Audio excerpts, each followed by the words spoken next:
Hey everyone, welcome back to the third video in my series, How to Maximize Your Profits Driving for Uber and Lyft. Now, in this video, I'm going to break down an overall summary of all the different things that I'm going to be going over throughout the entire series. It's going to be quick and fast, and it might be a little bit of a longer video. And as a bonus for sticking around till the very end, I'm going to talk about something that I don't think I've seen anybody talk about in any video anywhere that I've applied to ride sharing in a way that, like I said, I haven't seen anybody do. So it's going to be hopefully something you've never seen before, and I really truly believe it helps me make more money, and I want to share it with you. Before we jump into that video, though, I do want to catch up a little bit. It's been a couple of weeks since I have showed you guys the profits that I'm making. This is last week, the week before last. We scroll up there, that's 745. Another thing that Lyft has done over the last couple of weeks is change how they show each ride payout, where the money goes, who got what share, and what the driver paid. So I'm going to show you guys that right now. So if we switch over, this is a connection to the dashboard here. This is this week's earnings, rides, time. So this is really, really useful here. Now I do want to show, these are my 3 days, Thursday, Friday, Saturday. And then if we jump in here, and this shows the breakdown for that day, and this is where I put in for my ride share calculator. So I've got earnings, prime time, and bonuses. That goes into the earnings column, and then the tips for each day. So if we go into and we look at a ride here, this one is pretty interesting. It's got some different stuff. It shows my pickup. It actually shows where I was when I got the call. That's that little gray line right there before the pickup position, and then went down the freeway, got off, drop off there. We got the time, the drop off, the position, the miles, the time of the drive, the earnings, the prime time, and the tips. And if we go even further, we can show the passenger paid, ride payments, tip, and then the Lyft received. This is the amount that Lyft got out of that ride. If you add the 2701 and the 5360, you get the 8061. So that's basically how they're breaking down each ride. It's really, really useful because you can see where everything's going. You can get an idea what your passengers are paying instead of just kind of do that in your head. So maximizing Lyft and Uber profits, number 3. Like I said, this is the quick summary, and this is gonna give you guys an idea in one video of all the things that you can be doing to help you maximize your profits. The way I look at it is the earnings that you actually get, I look at that as your base layer, your cake. But that's not enough. And to really pop your dollars per hour, you need to put icing on that cake. I look at icing in these first 3 areas: prime time and surge, your power driver bonus, now this is just for Lyft, and then your tips.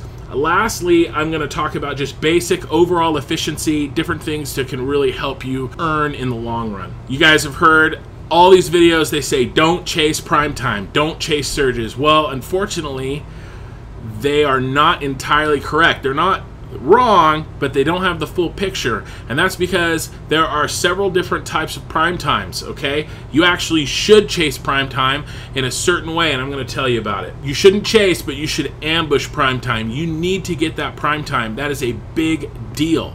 Okay, it is a huge extra amount of money. It's pure profit. You're already paying for the gas through the regular cost of the ride.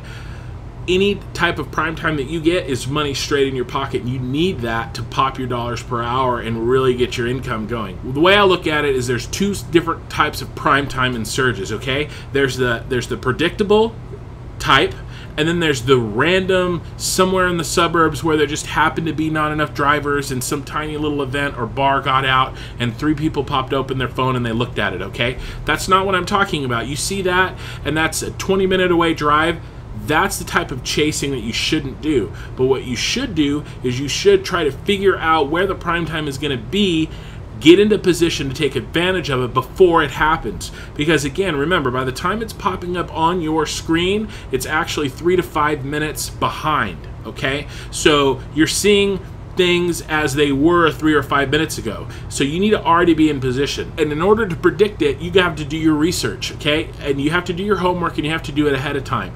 You need to research events. There's a really easy time, at least in my city, and I think in most urban areas, when the bars close. There's going to be prime time. There's also going to be prime times in the morning rush hour. Usually the drivers that I talk to do one or the other. Perhaps driving that late at night, you're not comfortable doing that. maybe looking for those prime times in those early morning rush hours, because there's not a lot of drivers in there and you can really make some money there as well. I hear. Again, I'm the late night guy. I'm asleep in those hours. Either way you slice it though, that is going to be predictable prime time either in the morning or when the bars close. In addition to that, you need to know when events are closing. I'm talking baseball games, basketball games, any sporting event, beer fests, music festivals, Disney on Ice. It doesn't matter. Whatever it is, any event with drinking is going to be better because there's going to be, by definition, more people taking Uber or Lyft. But you really need to know when those events are going to be happening and try to estimate when they're going to be getting out, because if you're in the position in the right place, you can really score a 50 or 100% prime time. You know, maybe even you get 2 rides out of it. You get maybe a shorter one or a medium one, turn off your app, hustle back, get back into position and get that ride again. I've done it, and that's really how I maximize my money. Finding and exploiting patterns. Maybe there is a bar or a cluster of bars in a more of a suburban area that doesn't have a lot of drivers in that area almost every night when the bars close or when people start heading home, and you can see that, you know, it hits 50% prime time about the same time every weeknight. You need to be there. Look for those patterns and exploit them. Next, icing on that cake is the power driver bonus. Now this is going to apply just to Lyft. I don't believe Uber has anything similar at this time.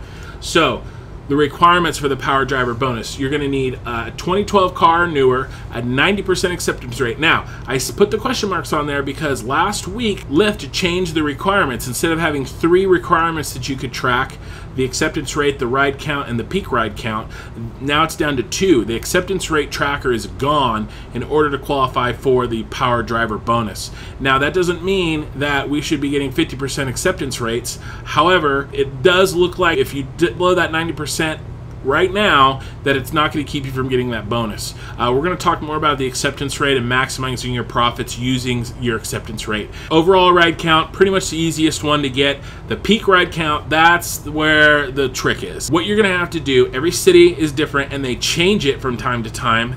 What you're going to have to do is you're going to have to go to your dashboard, and if you scroll all the way at the bottom, you'll see a set of hours by day, and it'll have a little lightning bolt in the peak ride time. What you need to do is you need to accept a ride within that hour. Let's say prime time starts at 10 o'clock at night, you accept a ride at 9:58, that ride will not count towards your peak prime time rides.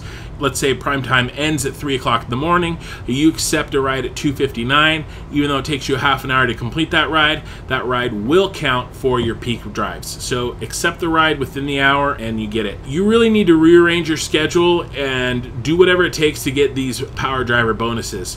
Let's say you get a $100 power driver bonus, which I was getting very regularly when I was driving regular Lyft before I was driving the luxury rides. And let's say we work about 25 hours, that's what I worked this week. That's an extra $4 an hour of pure profit on top of what you were already making. And that, I mean, that's a big deal. Let's say you were making $16 an hour, you know, it's okay, pops you up to 20, and now we're talking. All you gotta do is you gotta jump through their hoops, be giving rides in the times that they want you to give rides, and they'll pay you for it. Next, tips. This is the biggest section of the video today because there isn't one thing that's going to make sure you get tips. It's a lot of little things or a lot of not doing things because everybody and why they tip is different. But I think that if you practice these concepts, then your tips are going to go up. Biggest thing, being personable. Okay, start off on the right foot. Really, really easy stuff here, guys. Hey, how you doing? How's your night been? That's all it takes. You know, right when they're getting in the car. What I try to do once they get in the car is I try to match whatever their demeanor is or however they're acting. Let's say there's some business guy gets in the car, he gets right onto his phone, he's sending emails, he gets into the back seat. Chances are he doesn't want to talk, he wants to work. Okay, I got a really nice tip one day. I didn't say a word to the guy except for, hi, how you doing? He sat down, longest, quietest ride ever. I got out, he said, hey, thanks for the ride, I got a lot done. He got out, shut the door, I look at my app, I got $15 tip. Really easy, but if I'd have been trying to chat the guy up the whole time, you know, while he's working, I think it would have been a little bit of a different outcome. The reverse is also true. You get somebody in there, some people that are out having fun, they want to have a little fun, they want to have some fun with their driver, let them play their music, be talkative. A lot of times all it takes is just, you know, tell me more. Oh, that's great. You know, just easy things like that. Get them talking about themselves. People love talking about themselves. Before you know it, the ride will be over. They think they had a great time. You mostly just nodded your head and you got yourself a tip. In order to sort of combat that awkward silence, I usually try to have some sort of quiet music going. Usually some version of like a house, but like an easy listening sort of house music. Something that kind of everybody's okay with. It's sort of the elevator music version of Lyft, I feel. That's what I like to listen to as well, so it really works out. Nobody's like gets super offended about that type of easy, chill mix music. Do whatever works for you, but I found that that works really well for me. Somebody wants to listen to their own music, they ask for it, they get it, no problem. But if, you know, it's just a quiet ride, it's nice to have something there to kind of ease that sort of silence.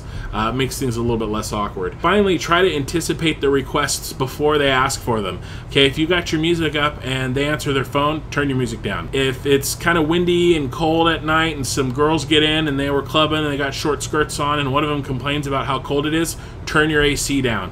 Maybe turn your heater up. Okay, try to think proactively and try to anticipate what they're gonna ask for before they ask for it. Next, going the extra mile. Maybe.